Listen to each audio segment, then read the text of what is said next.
Paano kung nag-greet siya habang nag-no contact rule ka?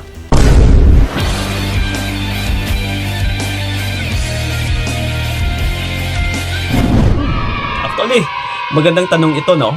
So, yun. Kamusta kayong lahat dyan? Well, anyway, ito. May karagdagan na naman tayong ipamamahagi sa inyo. Actually, yung katanungan na ito ay napakaganda. No, which is very, very good question. Na Kuya Kiko, what if kung nag-greet yung ex ko or yung partner ko man sa akin na habang ginagawa ko yung no contact rule? Kasi nga, may nagawa siyang hindi maganda sa akin. May ginawa siyang kalokohan, kumbaga. No, for example.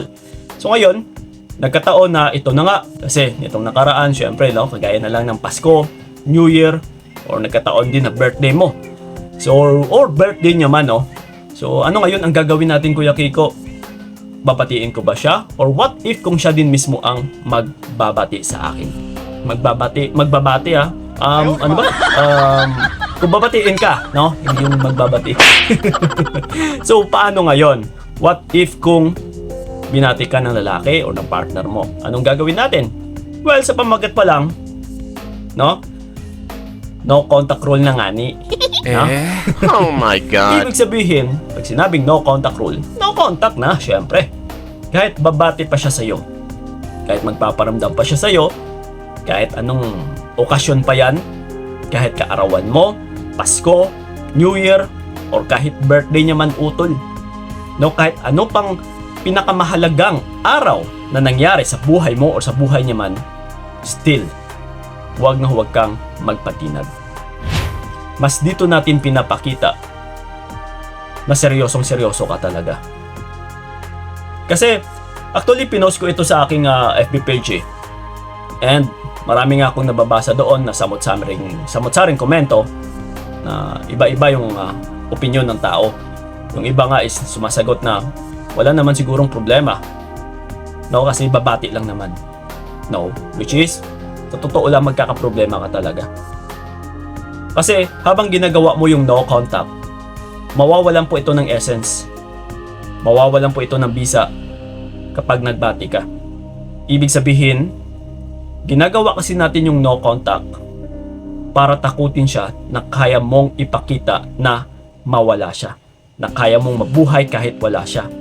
So ngayon kung nagbabati ka pa or nagre-response ka pa rin sa pagbabati niya or sa pag-greet niya, ay wala. Ibig sabihin, pinapakita mo lang na still, nandyan ka pa rin naman. No, naghihintay, nagiging sunod-sunuran, na kung mag-message siya, magre-response ka lang din naman pala. Yeah. So that's why mas lalo kang nababaliwala. Kasi nawawalan ng bisa yung no contact mo eh. Hindi mo man lang siya nabibigyan ng takot. Hindi mo man lang siya nabigyan ng curiosity. Hindi mo man lang siya binigyan ng palaisipan na kaya mo palang mabuhay kahit mawala siya. Na kaya mo pala siyang tiisin. Kapag pinakita mo ito utol, no?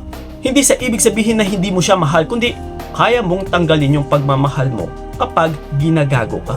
Kapag ginagawan ka niya ng kalokohan. Simple as that. Kaya huwag tayong magiging hangal, no? Huwag tayong magiging magpapaka-TANGA. Na kasi Kuya Kiko, mahal ko, hindi naman pwedeng hindi ko ipakita pa rin sa kanya na hindi ko na siya mahal. No. Kailangan mo pa rin umalma. Kailangan mong ipakita. Ito yung pinaka-importante sa lahat-lahat eh.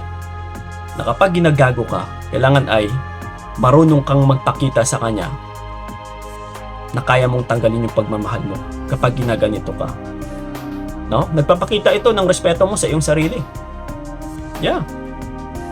Nagpapahiwatig ito kung paano mo binibigyan ng dangal ang iyong sarili. Na kapag hinahayaan mo lang,